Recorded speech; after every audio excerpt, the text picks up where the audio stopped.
Try to summarize it. I was a very, very abused child in a boarding school in Africa. And I write that in my book, Too Small to Ignore.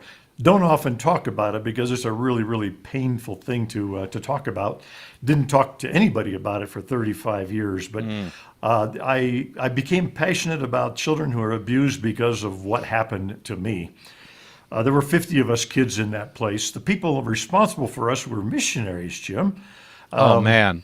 But they weren't called to work with children. They didn't want to work with children. Nobody trained them how to work with children, and nobody held them accountable for how they did work with children.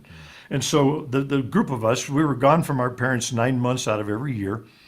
And we were abused in every way you can. Spiritually, I was scared to death of God. I knew I was a sinner in the hands of an angry God. Physically, I was punished almost every day. I once did the math. How many times do they beat me in this place? And it was 17 times a week with a belt or a big old sandal. Emotionally, I was destroyed because I thought I was stupid and dumb and awful. And then, of course, whenever those kind of evils go on, sexual abuse also happens. So here we were, 9 months away from our parents, 800 miles away from our parents, the very people who are reading us our Bible stories, minutes later when the power was off in the generator, were prowling the halls, sexually abusing us. We had nowhere to run. I was broken, as you can imagine. They warned us, don't tell your parents what happens here or you'll ruin their ministries. And there will be, this is how they said it, there will be Africans in hell because of you. And don't you know that 50 of us children endured that and never, even though we wrote letters every Sunday back to our parents, never said a word about that because we loved our Lord, we loved our parents, and we loved Africans too much to do that. Even 3 months at home on vacation, none of us talked. Long story short, I finally did, on furlough for a year in America, saying goodbye to my folks. One of the things these people would not allow is a picture up at school. Some genius thought that would be a little too hard on us to remember what our parents looked like. So the first month I could not forget. Every time I closed my eyes, there was my mom waving goodbye. By the 9th month, I couldn't remember what she looked like. Oh. And so here we are going back to Africa, leaving our parents. They're coming by ship. 20 of us kids are going by plane. And I take my mom's hands at Kennedy Airport. I take her face in my hands and I look at her just a little too long. And she says, Wes, what are you doing? And I said, oh, Mama, I just don't want to forget what you look like. Well, she burst into tears. And I did too. And I seized that moment, Jim. I had just seconds because they were boarding the plane. And as the best a little 9-year-old could do, I said, Mommy, please don't send me back to those people. They hate me. They beat me. I can't even tell you what they do to me. And she looked at me like, what? What can I do? Well, we climbed on the airplane and she was stuck with that, came by ship with no further information. And sure enough, when she got to Africa, she had had a nervous breakdown on that ship. Oh. And had to be sent all the way back to America.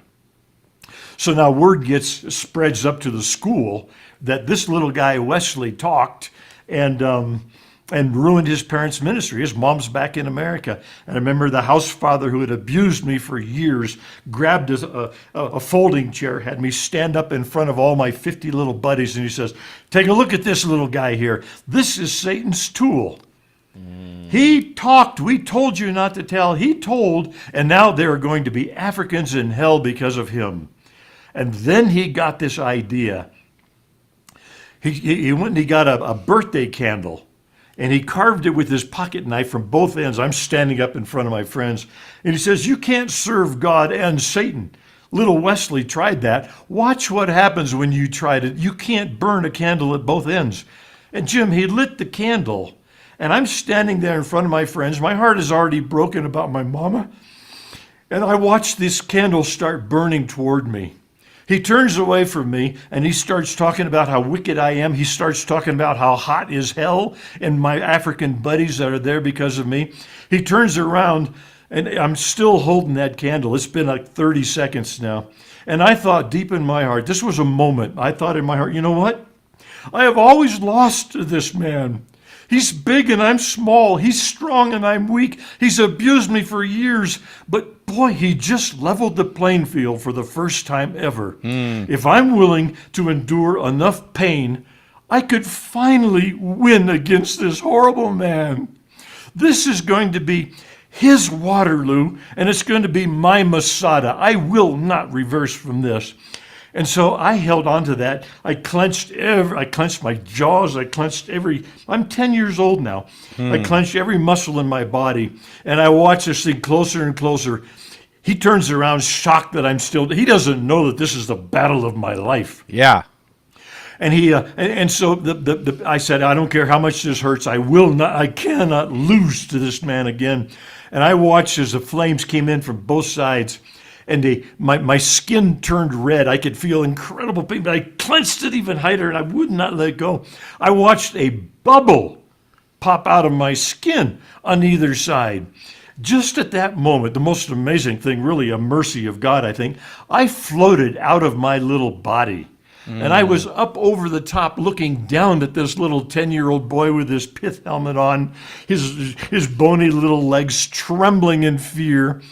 Smoke curled up from both sides at that point, but I wasn't feeling any pain now.